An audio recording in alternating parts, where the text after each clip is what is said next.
and welcome to episode number 49 of The Pitcher or the Hitter, the podcast by the M-SABR Dynasty League for the M-SABR Dynasty League. I am Cam. I'm Sahil. And not the best week for either of us. No, I feel like so off the air, Cam and I talked for maybe like 45 minutes before we actually recorded this episode, and I'm pretty sure I've been going through the 5 stages of grief just talking to Cam about what happened to my team and to a lesser extent his team. I know I'm bummed. Cam's bummed. We'll get that out of the way. Congratulations to both Erik and Conor. I mean, they both had fantastic weeks. Both of their teams are on a roll. And there's a reason they're both in the finals. They both did a lot of things right. And their teams, really knocked it out of the park last week. And they've made some really important decisions throughout the season that have gotten them here. At the same time, it was 1 week. And I don't think that reverses all the good that both of our teams have done this year. But if you had told me before the week that both you and I would lose, I would have called you crazy. I mean, I thought one of us might lose, and I thought that probably would have been you just because Erik is a much tougher matchup than Conor, but did not expect both of us to lose. That was pretty shocking to me. Yeah, I did not expect that either. I figured, one of us is probably going to be in the finals, and there's a decent chance that both of us would be. But not only did we both lose, neither matchup really ended up looking super close. And I know we both had lots of chances to win, even on the final day. But that really kind of dwindled throughout the day, and then eventually it just became clear, or I guess it had been clear for a little bit, but it became just overwhelmingly clear that Erik and Conor were going to the finals. Erik is in the finals once again for the 3rd time in 4 years. He has never lost a playoff matchup. He is coming into the finals having broken the runs record 2 weeks in a row, which is just the most absurd thing ever. His first, I mean, I can't talk about that enough. The first 2 weeks of the playoffs, he sets the record in the same category both times. It's just unreal. And then Conor's a fun story, but also it's a little bit of a bummer that he made the finals before I did.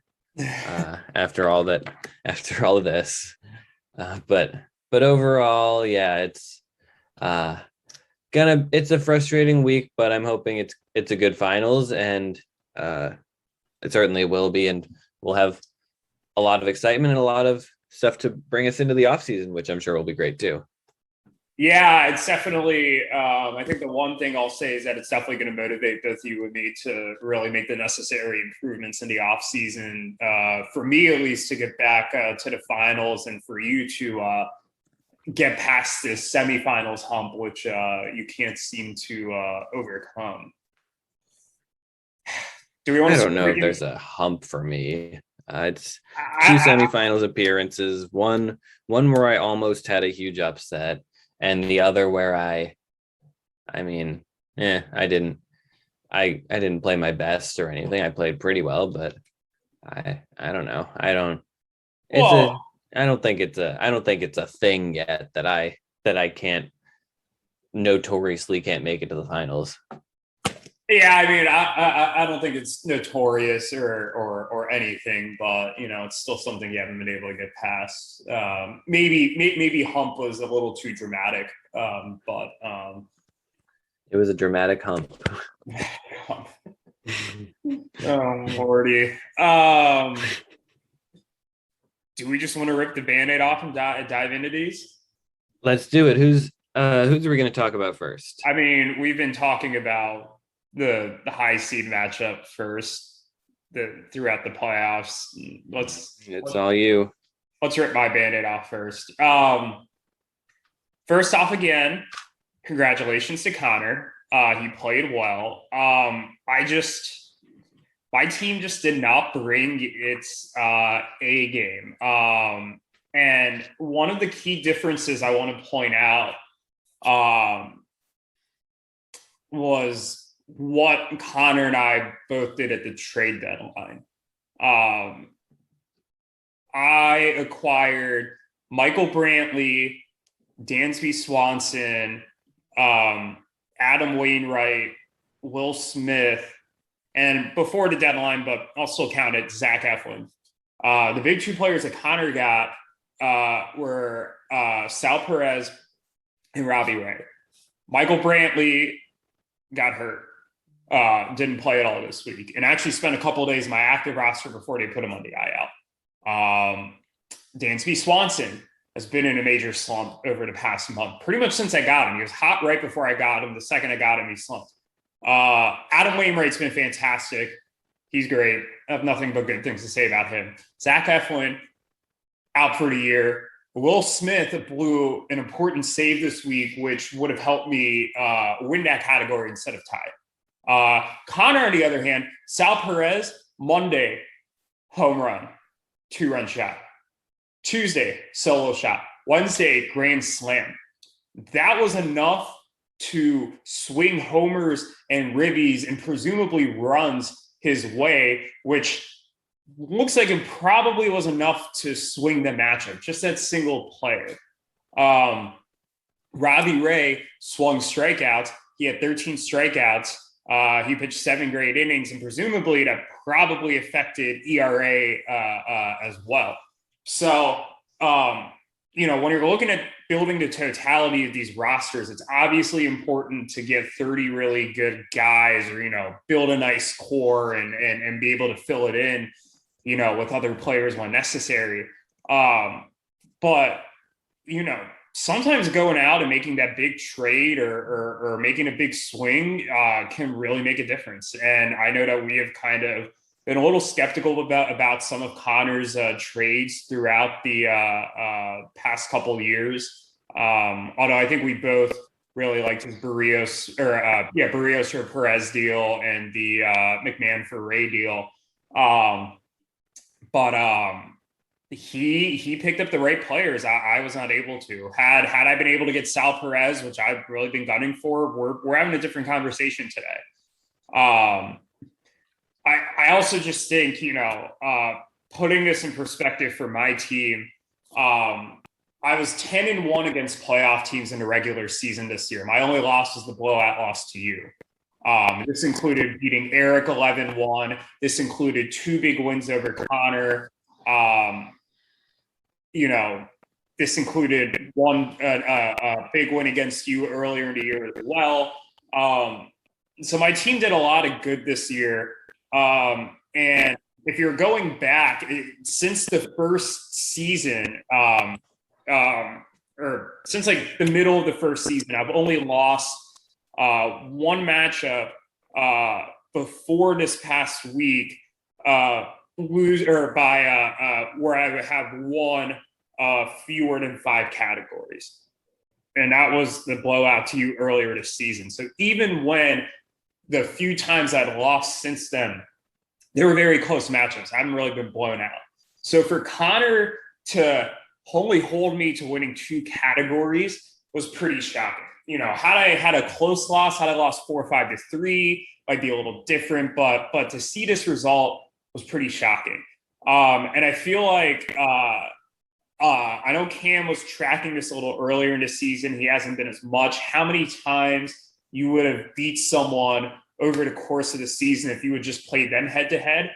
That number for me against Connor was probably about 75% or so, maybe give or take. I don't know the exact number, but that's kind of what my trend was the first half of the season before we stopped keeping track.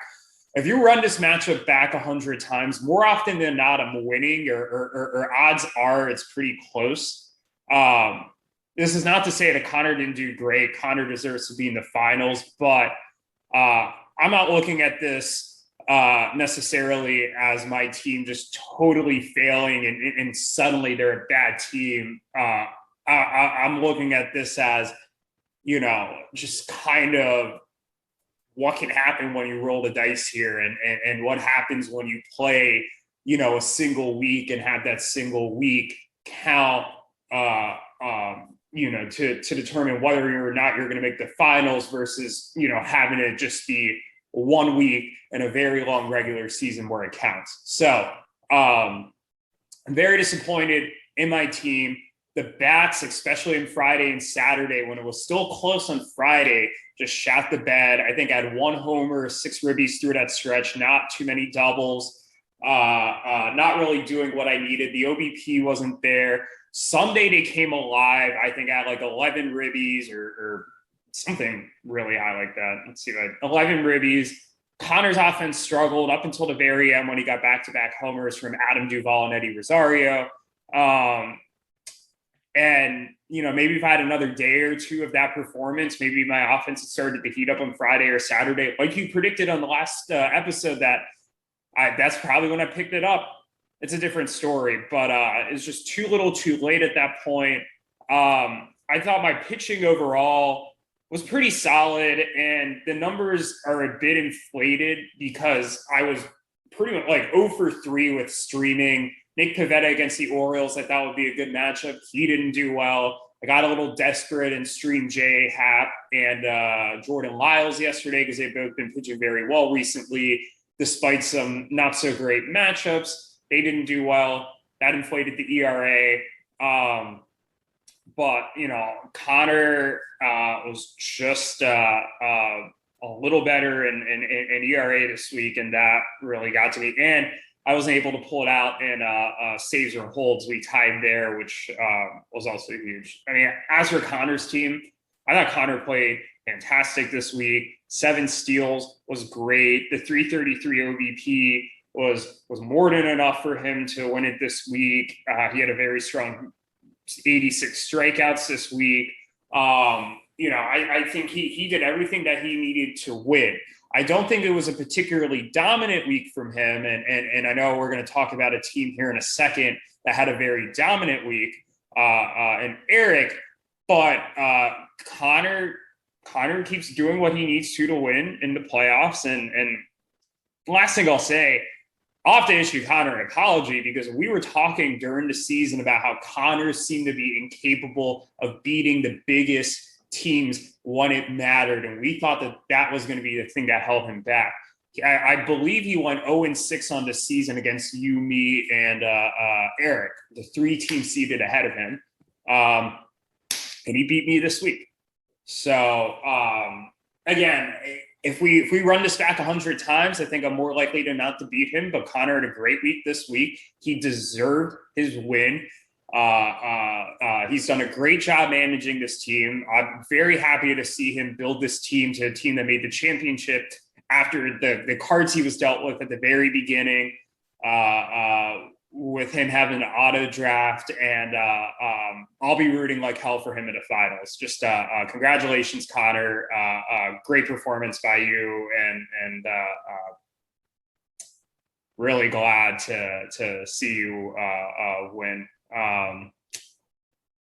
It's funny. Last thing I'll say, when I was in Ann Arbor last weekend for the Washington game, I went over to Connor's place, and he was pretty much ready to just kind of throw in the towel even before we played. He's like, "Yeah, there's no way I'm going to beat you." I was like, "You never know." I was like, "Maybe you could." I think he seemed a little skeptical, but obviously, I think he recognized that maybe there was a chance, and well, he got it. So.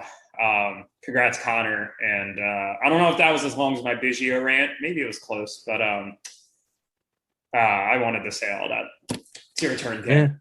Yeah. I mean, it's a recap, so I guess it's less of a rant about one player than just talking about a full matchup.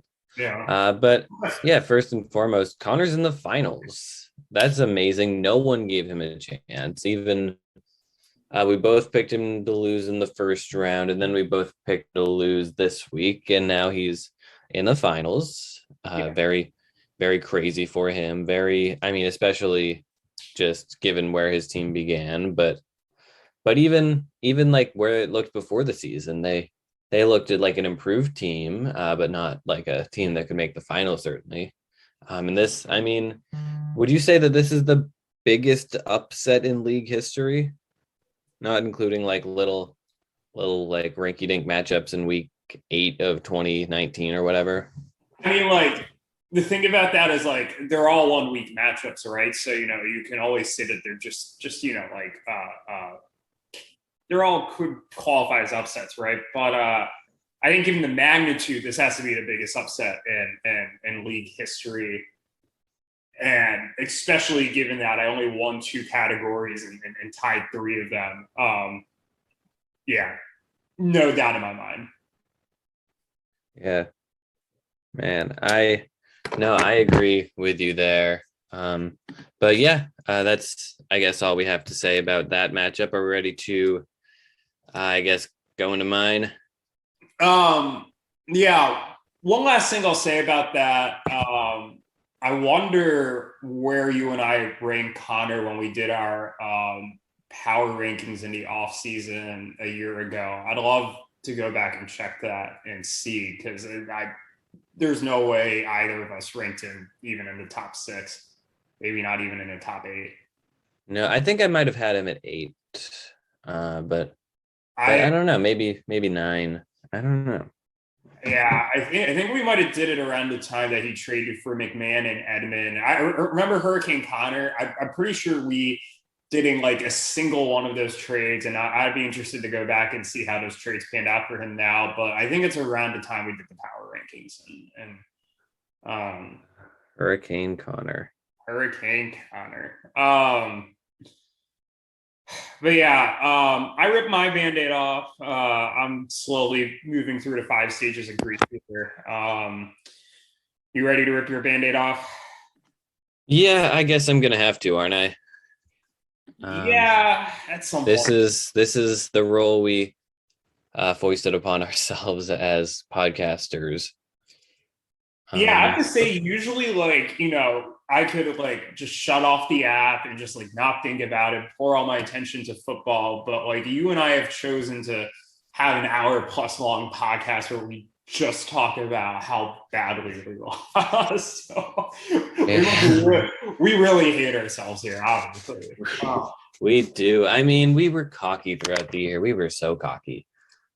We were, and some of it might have been justified. I mean, we did finish as the top 2 seeds. I did go 10-1 against playoff teams. I'm sure you had a very similar record against playoff teams. We did a lot right. And heck, we've recorded one of these where I was talking about my championship win. So it was somewhat deserved, but like, and we're inevitably going to have a bias towards our teams, but like, yeah, it makes it hurt more when we've been talking our teams up and all of a sudden they shit the bed. Yeah, we are. And I mean, I don't think my team shot the bed or anything, but I'll go into that later. And let's talk about Erik first. Since he's the one who won, he just had an answer for everything this week. I mean, 71 runs. How is that possible? He broke the runs record twice in a row. I guess what I have to say here is fucking Tyler O'Neill. I hate this guy. I hate him. I mean, I hated him as a Reds fan, and now I hate him as a fantasy fan. He had 3 homers, 9 runs, 10 RBIs, 481 on base. Just an absurd week, maybe one of the best weeks in a playoff round that we've ever seen, if not for the fact that Jose Ramirez might have been even better. He was even better. I guess O'Neill had 2 steals. Ramirez only had 1, but his on base was 560, and he scored 10 runs and drove in 7 more. And and I guess it's his, Ramirez is his star guy, and O'Neill's been great. Wow, he's been really great. But he was a guy that Erik did not own on opening day. At least I guess he picked him up on opening day, dropped him, and added him back 3 weeks later. We all had a chance at Tyler O'Neill. But I guess on the other hand, he didn't rely a ton on his weird guys. Like, he only owned Yoshi Susugo for part of the week. I guess Bobby Dahlbeck, if he counts as a weird guy, he had a 500 on base. He's been on a tear recently. Yeah, he has. But like Elias Diaz didn't have a good week or anything, or Cesar Hernandez didn't have a great week. Even Frank Schwindel. I mean, he was very good, but he wasn't his old self. Garrett Hampson went 2 for 10. So it was really, I mean, Jose Ramirez, Tyler O'Neill, uh, really mostly those two guys. But I mean, Brandon Belt was great. Lane Thomas, I guess, is a weird guy, and he had a decent week. But overall, all of this adds up to just one of the best offensive weeks we've ever seen. And he just, like I said, he always had an answer for me. Like, let's look back to Friday. Was it Friday? Yeah, Friday. I had a 441 on base percentage. I uh, I hit 6 homers, scored 9 runs, and drove in 9. I mean, that's about as good of an offensive day as you're ever going to see from anyone, right? But Erik did me one better. He hit 7 homers. He scored 11 runs. He drove in 11 runs. That's just absolutely unheard of. I mean, just he always had an answer every time and at the end of Friday, I felt like I was really gaining steam in a lot of categories. I felt like I had a real chance to win. I just need to flip a couple things, but he just never let up. I mean, 58 RBI, 379 on base percentage. The 18 doubles we ended up tying there. He stole 6 bases. His hitters just came to hit. And then as for the pitchers, they were good enough, I guess. He only got 3 quality starts out of 11. The ERA and WHIP were fine. The 80 strikeouts is pretty good, but overall the pitchers were, I mean, they were good enough, but nothing special. But it was really just his hitters having an absolutely spectacular week. Yeah, I mean, I think you hit the nail on the head there. Erik just had a very good week, and I mean, his team is on fire right now. And honestly, like, I feel like what a lot of these fantasy sports come down to, and I mean, you see this in regular sports too, is who is it's you need to get into the dance, right? You need to get into the playoffs, and you can get yourself certain advantages in the regular season so that you do so that you have an easier path in the playoffs, i.e. you and me getting to bye, i.e. you and I have the advantage this week where if we had tied, we would have won. But if you have a hot team, that's arguably the most important thing you could have going into the finals or going into the playoffs. And Erik's team and to a lesser extent Connor's team have just been really hot and on a tear, and they've been very solid all season. I think especially in Erik's case, and there's a reason that they're in the finals, and it's just their teams are playing really well right now. So Yeah, hot streak, man, really can make a difference. that's true. And I guess it's time to talk about my team for the final time this season. So I played good, not great, I think is a safe way to say it. 51 runs is a really good week in terms of runs, and I lost by 20. 18 doubles and 17 homers and 359 on base are both they're all very good. Good numbers. They beat a lot of teams most weeks. It's just that Erik dominated there. And on the pitching side, well, to start the week, let's talk about Paulo Espino, shall we? Because he really, if this week had gone differently, Paulo Espino would be coming the next M-SABR folk hero. I swear. I picked him up. I was terrified. I was like, I gotta stream a starter. I gotta get ahead of this a little bit. I pick up Espino, and he just pitches lights out. He gets his first quality start of his career, perhaps. 6 innings, 1 run, 6 hits, and that's after a rough first inning. But he just looks great. And then the week's progressing. I'm like, you know what? am I talking myself into holding on to him? I'm probably going to need him later in the week. Who else is going to be starting on Sunday? And Paulo Espino is facing the road Rockies. I can hold on to this guy. And then what does he do? Then he pitches even better. He doesn't get the quality start, which I ended up not needing, but he goes 5 2/3, doesn't allow an earned run, strikes out 7, only 6 base runners in 5 2/3.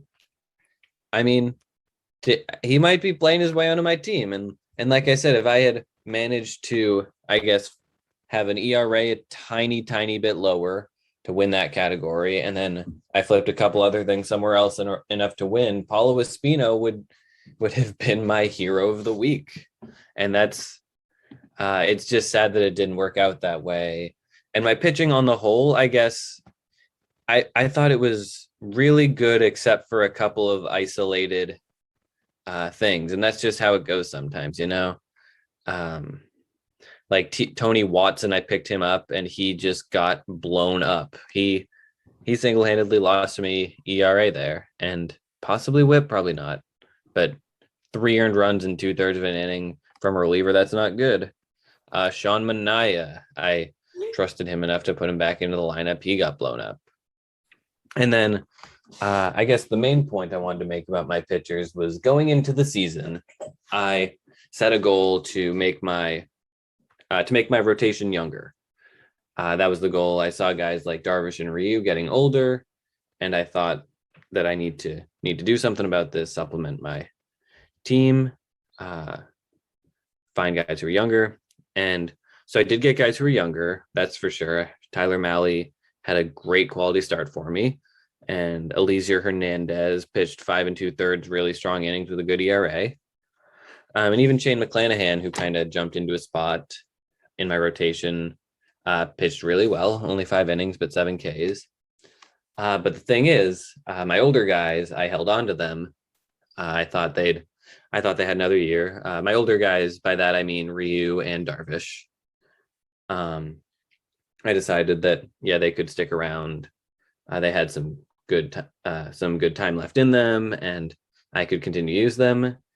And they blew it. They sucked. Darvish had a phenomenal second start, but his first start of the week, he gave up 8 earned runs. And then Ryu only made 1 start this week, and he was even worse. He gave up 5 in just 2 innings. He pitched 2 great innings to start the game, and then the 3rd inning, he couldn't get a single guy out. He gave up 5 runs, finishing for a 22.5 ERA on the week, and he just really, really tanked a week that was pretty solid by most of my other pitchers. And, it's just how it goes sometimes. It's the guys you most expect, and the guys you're really worried about, and they come back to bite you. And that's kind of what happened with especially Ryu, but also Darvish. Just I guess I should have gotten rid of them. I should have done something there in my quest to get younger. It was the old guys that got me.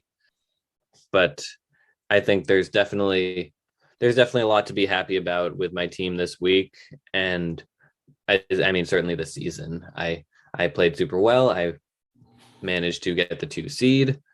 I reached the semis. That's kind of saying the same thing as getting the 2 seed, but I found some guys I like. I had great breakout seasons, and now my week is over. Now my season is over, and it's time to move on and get ready for season 5.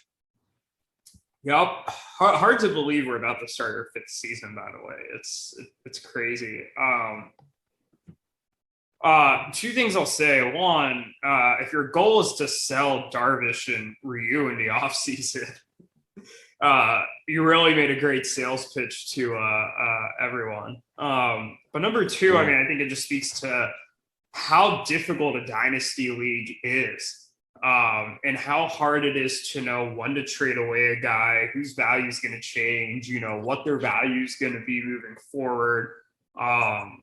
And I think there's just so much variable there that you don't necessarily get in a seasonal league, even though there's a lot of, there can be a lot of variability over a season. So, I mean, this stuff is just not easy.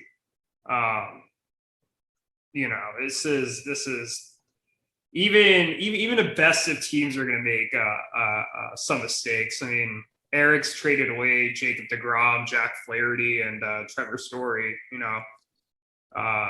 You and I have both traded away, players that, we thought were either, not going to turn out to be anything, or just, we thought were done. So shit's hard, man. You're not wrong. It's a tough game we play, and just because you're good at it, sometimes with the amount of moves we make, you're bound to make a lot of bad ones. And even sometimes the moves you don't make are bad too. And it's just a lot of luck and and there's some skill, but there's a lot of luck too. And sometimes it doesn't work out. Exactly. And I think to the point I made at the very beginning when I was looking at like my trade deadline versus Eric's trade deadline, or versus Connor's trade deadline, a lot of the moves that Connor made hit. A lot of the moves that I made didn't hit. And it was those mistakes that ultimately cost me. So it's kind of, in an overall totality of things, it might not end up being a big deal. It might end up working out, but at specific moments, sometimes it just really doesn't come together the way you'd want it. So it happens. But enough of my random rants. Anything else you want to say about either of these matchups? No, but we do have a finals matchup set, and I think it's time to preview it like the good hosts we are. Yup. Man, I was about to say let's go to the picks, and I forgot we have a whole matchup to preview. Do you want to? Let's do this. Let's preview the team that we lost to, because I feel like we've been so focused on them. Do you want to go through Eric's team first, or should I go through Connor's team first? I'll go through Eric's team. We'll do that. I guess break down the starting pitchers. I guess the first thing I want to say is apparently that this finals matchup was the most recent finals matchup in the Dynasty Football League, if I'm not mistaken. So that's kind of a little bit of intrigue there.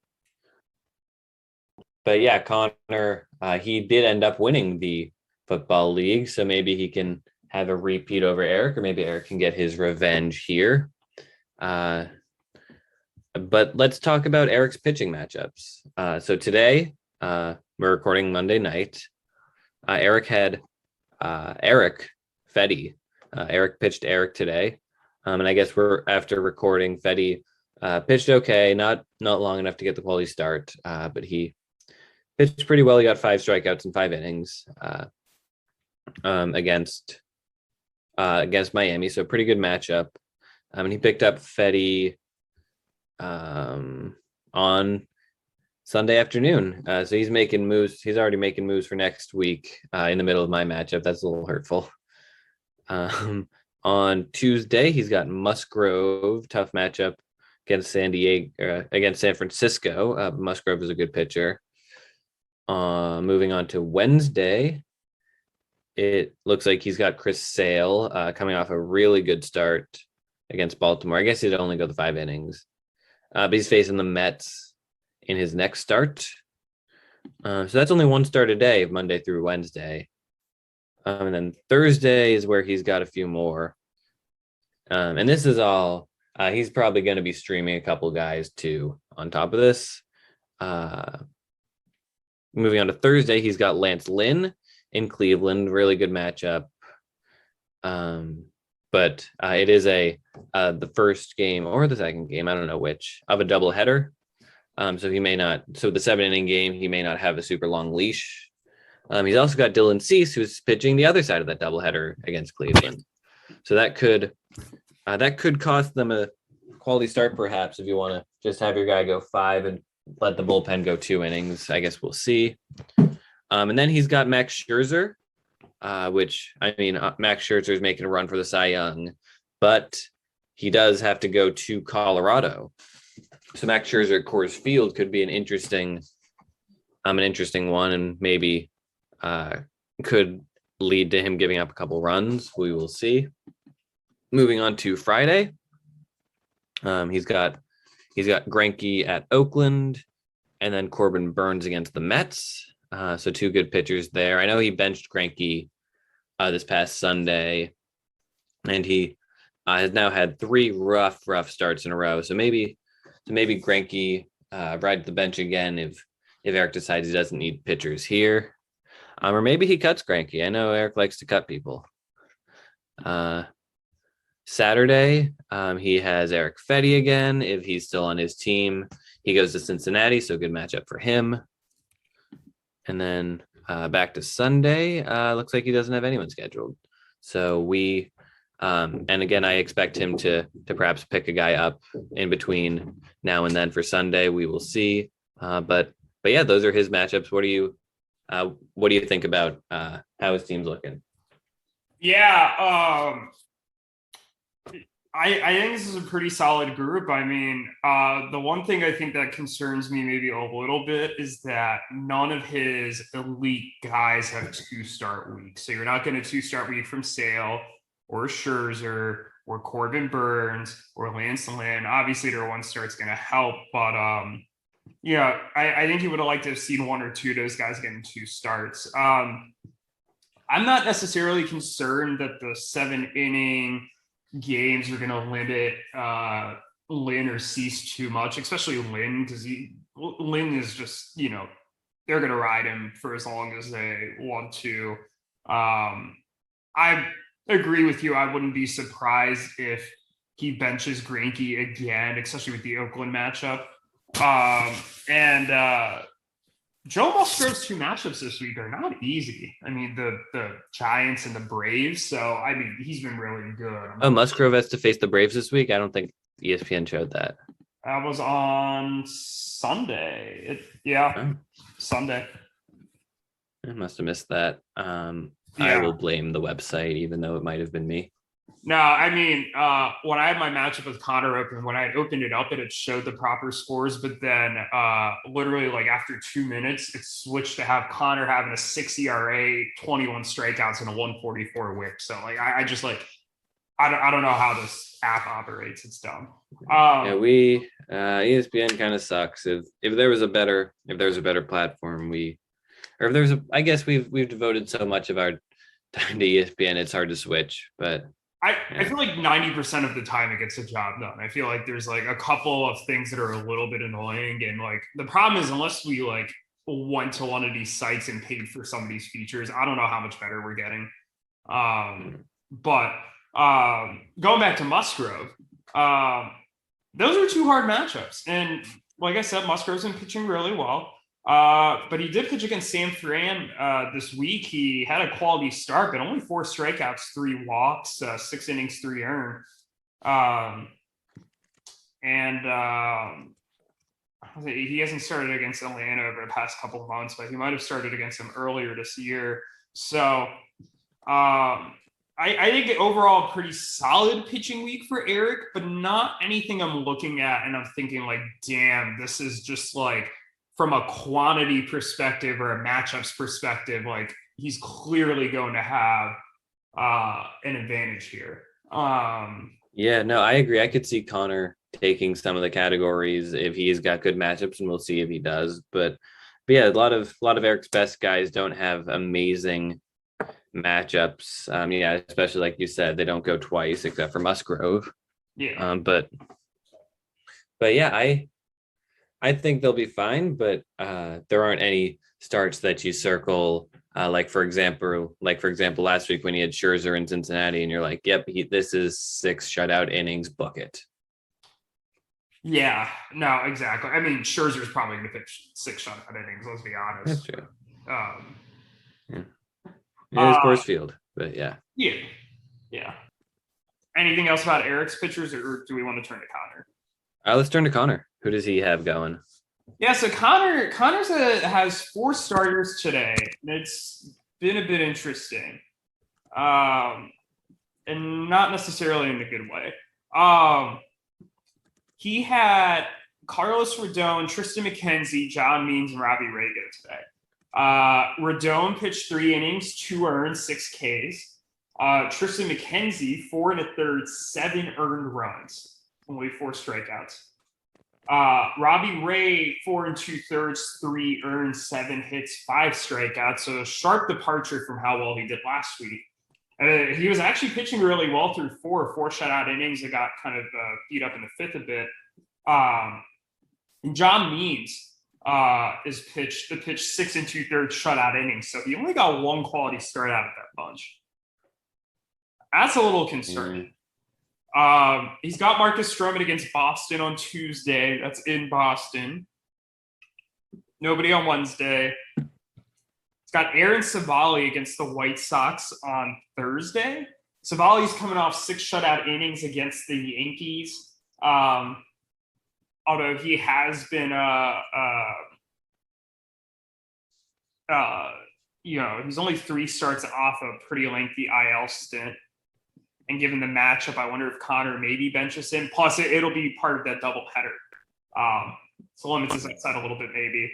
Friday, he has 4 starts. He has Luis Patino against Miami, Giolito at Cleveland, Kyle Gibson against Pittsburgh, and Wade Miley against the Nationals. I really like all of those matchups. Saturday, he's got the same group of pitchers that won today: Rodon, McKenzie, Means, and Ray. And all of them but McKenzie are pretty solid matchups. Rodon goes against Cleveland in Cleveland. McKenzie's going against the White Sox. John Means is home against Texas. And Robbie Ray's on the road against Minnesota. And he doesn't have anybody on Sunday, barring ESPN tricking us again. My initial thoughts about that are I like that Robbie Ray gets 2 starts for him this week. And I like that Tristan McKenzie gets a second start to bounce back. I like that John Means is another easy start later in the week. And I think Giolito is a good matchup.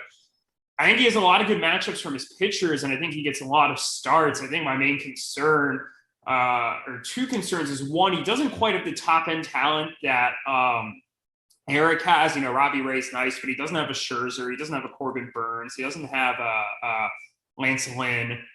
And I'm probably forgetting 1 or 2 of Eric's aces. And I think the second thing is just how poorly his guys pitched today. I would have liked to have seen him get 2 quality starts out of the 4, not just settle for 1. I think that's a little bit concerning. But what do you think?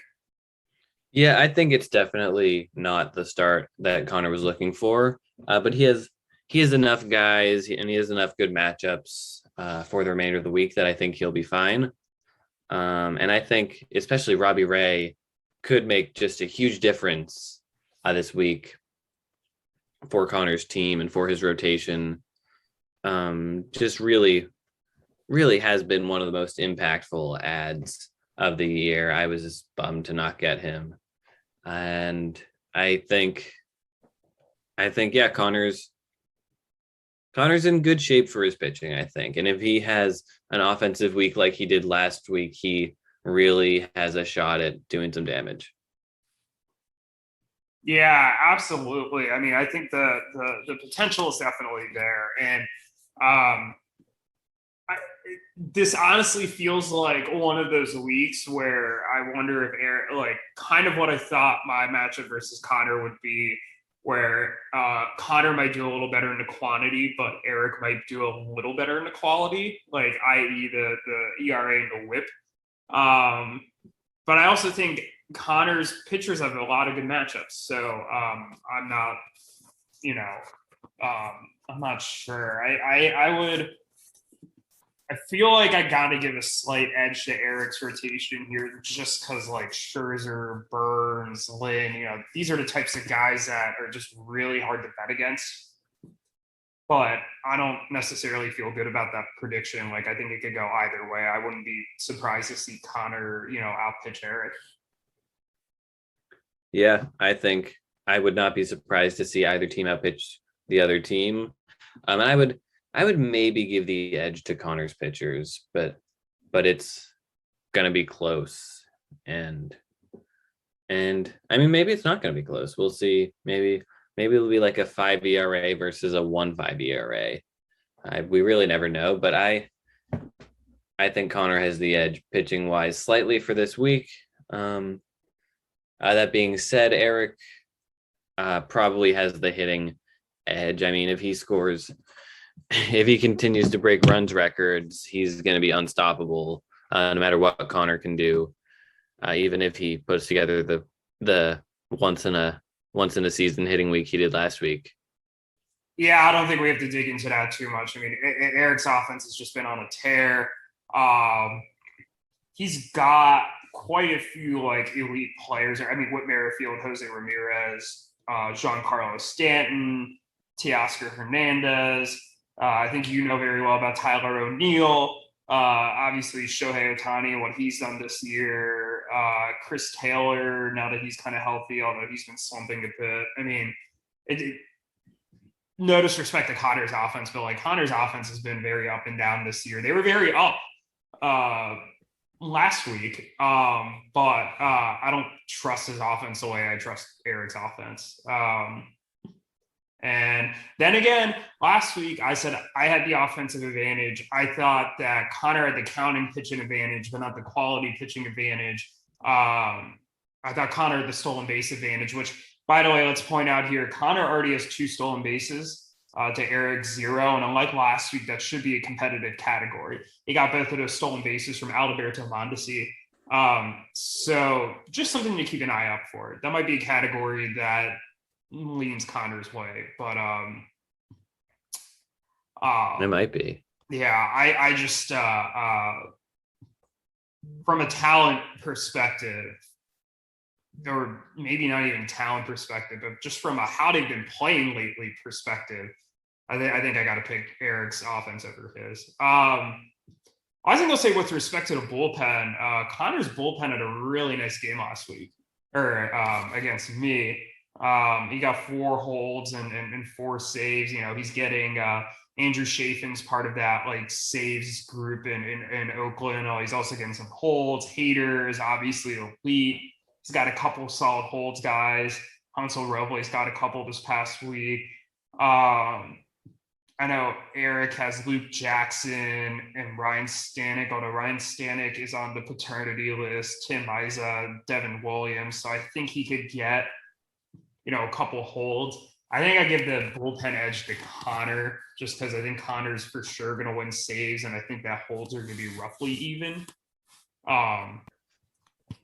Yeah, I think that's fair to say. Yeah, Erik, I mean, doesn't have, he's not going to get any saves. So Connor, even if he has a bad week in saves, such as I did last week, he'll still be able to pull that category out no matter what. I guess unless something weird happens. But yeah, and I guess their top end guys, they've got Hader and Devin Williams. Just the 2 big guys in the back of Milwaukee's bullpen. So that's kind of a fun matchup in their bullpen. Josh Stomont, yeah, he had a good week last week. He's had a good season.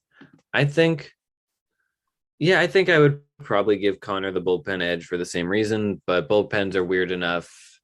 And these guys are going to be adding relievers throughout the week.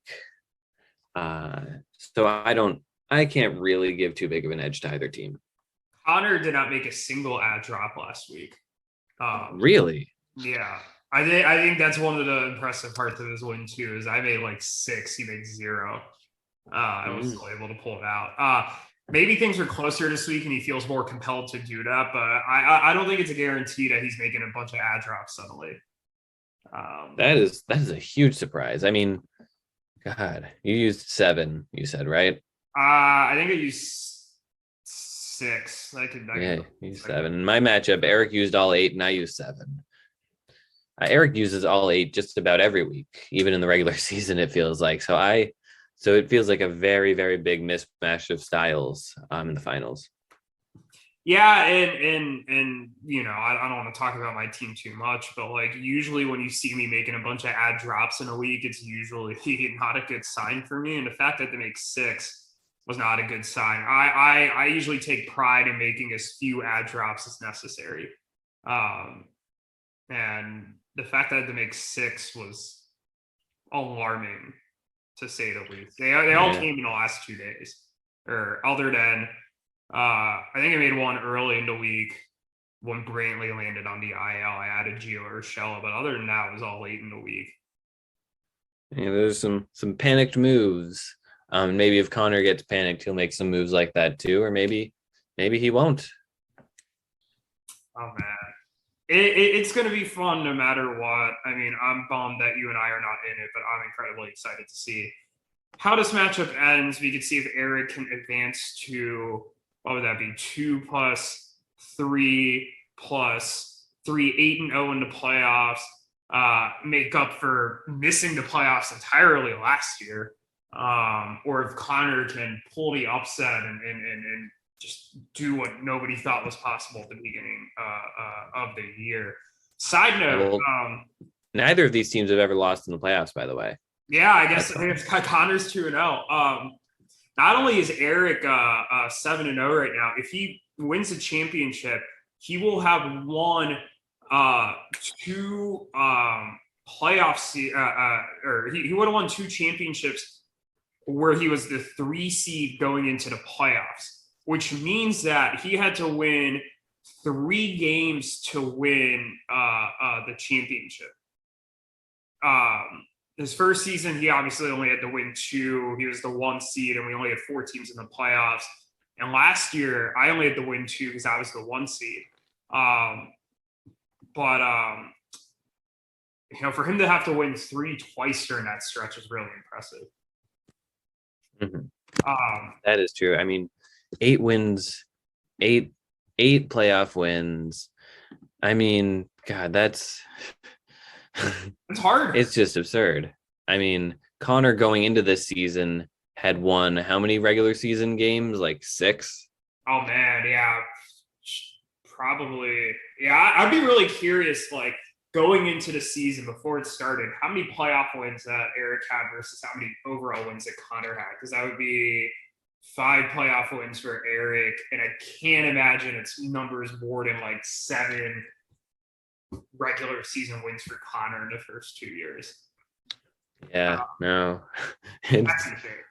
it's crazy. Just a weird matchup.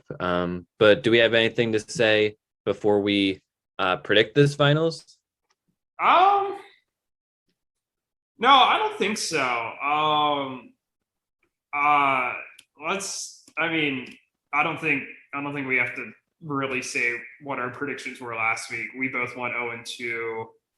I picked you all to tie, but expressly with you to win, so we're counting that as a loss.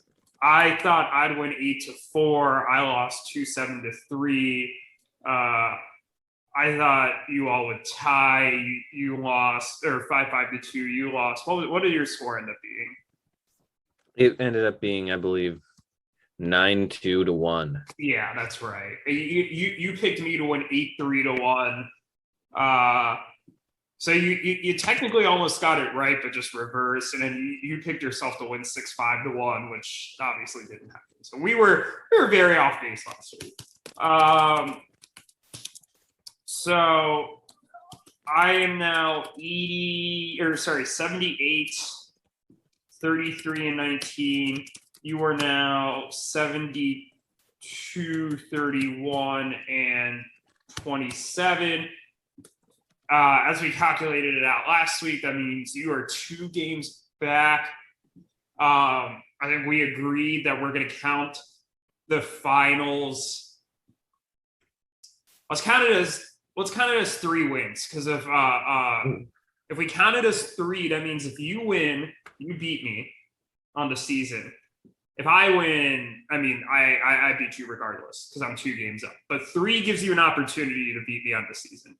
Uh, All right. I like we're making up the rules as we go along. yeah, and we're gonna predict scores again, and we'll both get an extra win counted if we predict the score correctly. All right, let's do it. Who's gonna pick first? Um, I'll let you pick first. You've been picking first with more success recently, and I think you need to pick first. Okay. I have to pick whoever I think you're not gonna pick, don't I? I mean, technically, I kind of, the reason I'm letting you pick first mostly is I want to give you the option because I could just pick who you want. I know who I'm gonna pick. I'm not gonna change my pick based off who you're going to pick because I've been pretty confident about this pick since I've been thinking about this since the matchups have pretty much been decided since like Saturday. So All right. Well, you're probably gonna pick Eric, so let's pick Connor. I think Connor is going to win this one 6-4-2. And I think he's gonna how would I guess Connor's path to victory here would be overwhelming him with pitching, having one of his standard ERA, uh, brilliant ERA, brilliant WHIP weeks, with both of those under two, or the ERA under two, the WHIP under one, and then getting enough strikeouts and beating him in quality starts, and then he'll take he would take saves automatically. So if he can win 5 pitching categories or 4 and tie one, all he'll need to do if he can get doubles or if he can get stolen bases or perhaps RBIs, and if he can tie something weird like that, I think that would be Connor's path to victory. I think he would need to hold Eric to fewer than 2 pitching categories in order to win this week, and that's what my prediction is. okay, so funny story. You literally made the exact same prediction I was going to make. Really? Okay. We're I was both gonna picking say, Connor. except I was going to say 6-5-1. Wow. And it's I to be clear, I'm pretty sure this is not going to happen.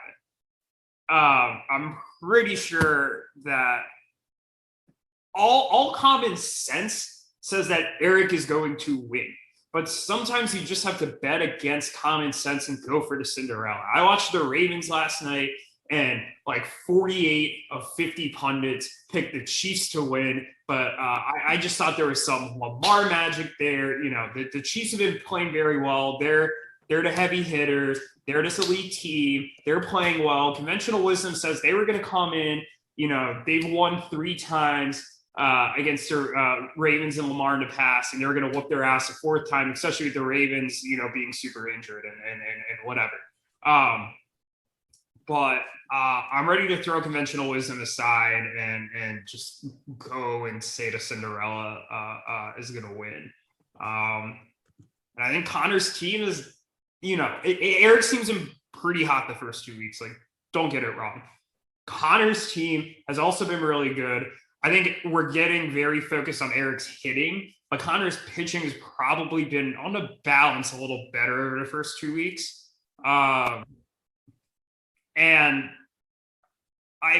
we're probably both going to be wrong. I think it's probably going to be an Eric win. And Eric, if you're listening to this, I don't want you to think like, oh, we're just here shitting on your team. I mean, I think your team is just objectively the better team. I don't want to bet against the Cinderella. I had a weird feeling after I saw Connor just holding it up against me that he was going to win it all, and I have not been able to shake that feeling for 2 days. And I'm chasing a gut feeling as opposed to what's rational. But I guarantee you, in a week, we're probably going to be talking about Eric as a champion, and it's going to be disappointing. You know what? Yeah. Do you we want me probably to are, but I mean, Connor is a champion. That's kind of yeah. Who could have thunk it? You know, it'd be a fun story. It'd be a, I mean, I guess we mentioned this earlier, but earlier, but what would it say about my team for Conor to win a title before me? With both of us being the two rebuilding teams for the first 2 years.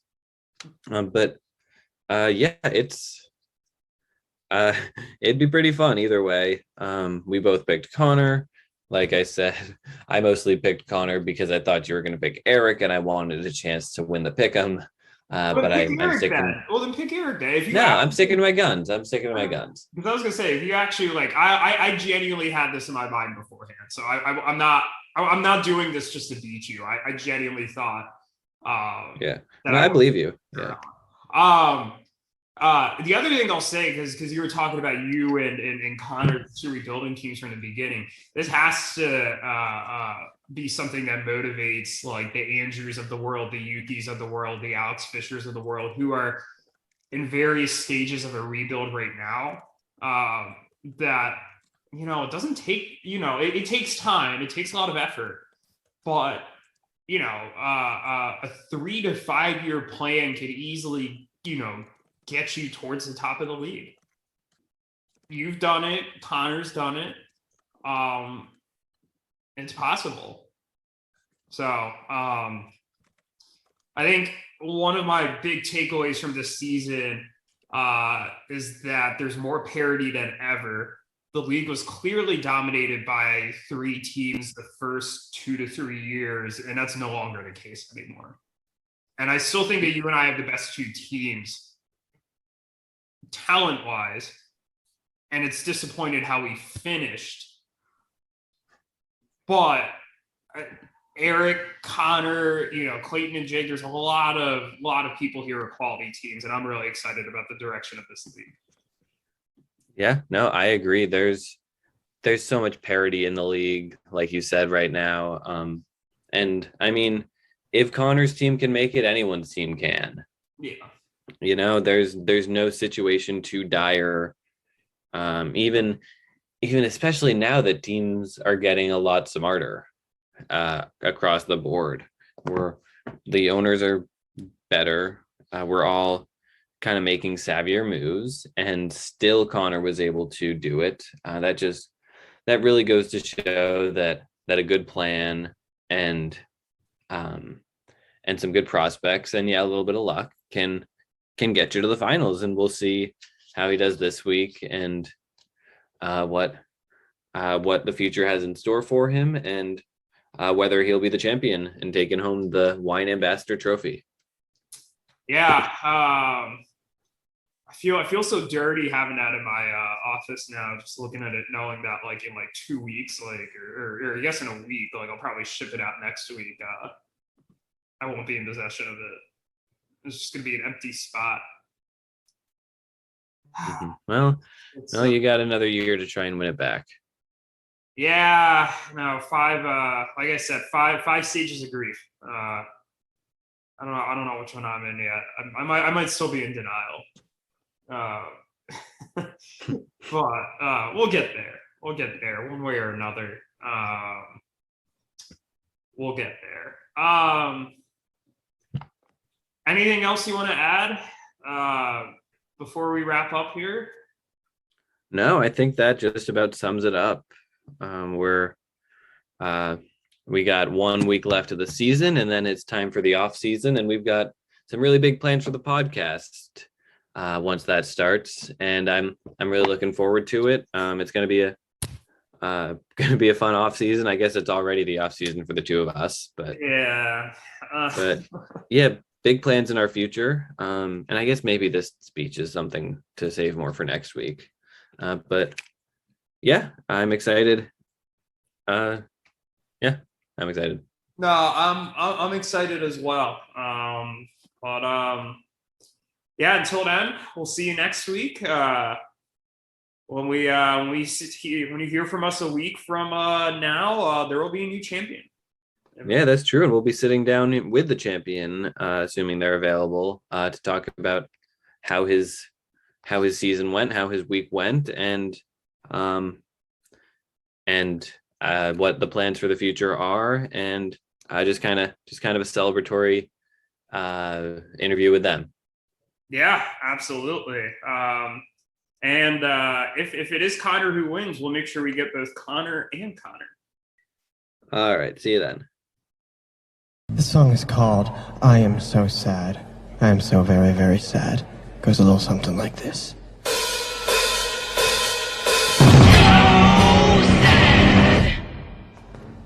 Thank you.